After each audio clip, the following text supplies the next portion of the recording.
Hi guys, আজি খজুৰ পিঠা কেনেদৰে বনায় তাৰ ৰেচিপি ভিডিঅ'টো লৈ আহিলোঁ। আপোনালোকে চাই যাওক।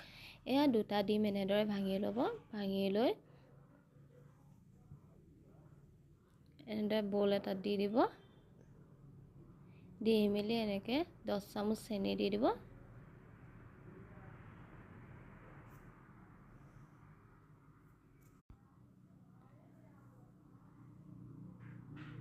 দহ চামুচ চেনি দি এনেকৈ মিক্স কৰি থাকিব।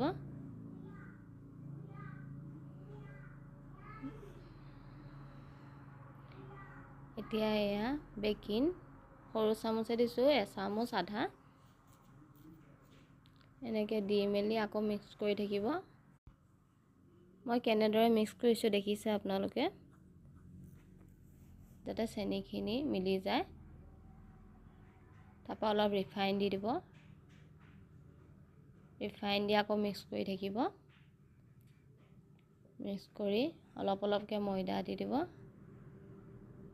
গোটেইখিনি একেলগে নিদিব, অলপ অলপকৈ দিব। দি মেলি এনেদৰে মিক্স কৰি থাকিব।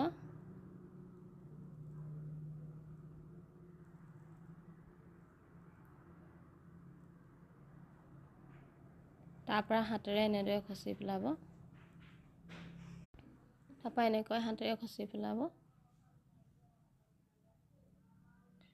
এয়া দেখিলে কিমান ধুনীয়াকৈ হৈ গ'ল। এতিয়া এয়া আন এখন কেৰাহীত অলপ ৰিফাইন দি দিব। ৰিফাইন দি মেলি এনেকৈ হাতেৰে চেপ দি খজুৰকেইটা এনেদৰে ভাজি পেলাব। আপোনালোকৰ যদি মোৰ ভিডিঅ' চব চাই ভাল লাগে, ছাবস্ক্ৰাইব এটা কৰি দিব।